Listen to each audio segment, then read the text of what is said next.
अक्कलकुवा विधानसभा मतदारसंघातील माहितीत मोठा वाद निर्माण होऊन विकोपाला गेला आहे। अक्कलकुवा मतदारसंघातील नवनिर्वाचित आमदार आमशा पाडवी यांच्या विरुद्ध महिलेने विनयभंगासह मारहाणीचा गुन्हा दाखल केला आहे। आमदार आमशा पाडवी, मुलगा शंकर पाडवी व त्याच्या कुटुंबातील सदस्यांनी व त्याच्या कार्यकर्त्यांनी घरात घुसून मारहाण केली। याबाबत पीडित महिलेने अक्कलकुवा पोलीस ठाण्यात सुमारे 9 ते 10 जणांविरुद्ध गुन्हा दाखल केला आहे। तर आमशा पाडवी यांची मुलगी अंजू आमशा पाडवी यांनी देखील भाजपच्या काही पदाधिकाऱ्यांवर गुन्हा दाखल केला आहे।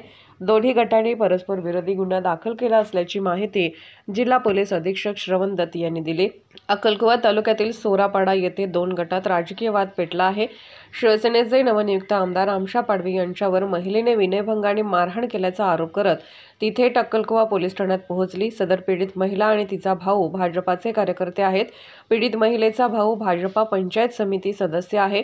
पीडित महिलेने केलेल्या आरोपावरून आमदार आमशा पाडवी, त्यांचा मुलगा व कार्यकर्त्यांवर गुन्हा दाखल करण्यात आला आहे। आमदार आमशा पाडवी यांची मुलगी अंजू पाडवी यांनीही अक्कलकुवा पोलीस ठाण्यात शिवसेनेचे जिल्हा प्रमुख किरसिंग वसावे, भाजप नेते नागेश पाडवी, भाजपा तालुका अध्यक्ष वळवी यांच्यासह पीडित महिला आणि तिच्या भावाच्या विरोधात अक्कलकुवा पोलीस स्टेशनला गुन्हा दाखल केला आहे। एकंदरीतच विधानसभा निवडणुकीत महायुतीत वाद निर्माण होऊन महायुतीचा उमेदवार आमशा पाडवी याच्या विरोधात भाजपच्या माजी खासदार हिना गावित यांनी पक्षाचा राजीनामा देऊन अपक्ष उमेदवारी केली होती। निवडणुका संपल्या परंतु महायुतीतील वाद अजून मिटला नसल्याचे चित्र यावरून दिसून येत आहे। काय घटना होती कालची नेमकी? अक्कलकुव्याला 2 गुन्हे दाखल झालेले, काय संदर्भ होता आणि काय नेमकी घटना? नमस्कार। काल अक्कलकुवा येथील सोरापाडा गावामध्ये एक ग्रामपंचायतचे चालू असलेले कामाचे पार्श्वभूमीवर 2 गटामध्ये भांडण झाली आणि त्यानंतर दोन्ही गटांनी एकमेकांविरुद्ध गुन्हा दाखल करण्यात आला। त्यामध्ये अक्कलकुवा पोलीस स्टेशनमध्ये क्राईम नंबर 424 2000/2024 कलम 333 79 74 198 191 190 115 352 आणि 349 त्याचबरोबर ॲट्रॉसिटीची 31 RS प्रिव्हेन्शन ऑफ ॲट्रॉसिटीची 31 RS कलम असा गुन्हा दाखल करण्यात आला। 9 लोकांविरुद्ध व इतर 9 नॉन अक्यूज्ड आणि इतर लोकांविरुद्ध तसा गुन्हा दाखल करण्यात आला।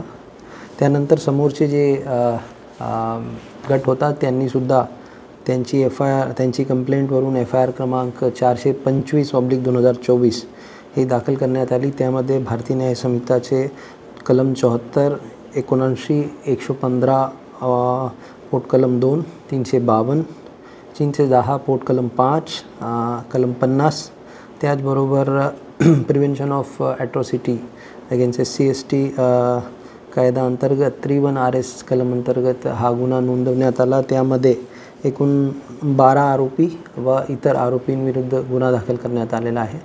दोन्ही गुन्ह्यांचा तपास सहाय्यक पोलीस अधीक्षक तथा उपविभागीय पोलीस अधिकारी अक्कलकुवा यांच्याकडे सोपविण्यात आलेला आहे आणि तपास सध्या सुरू आहे।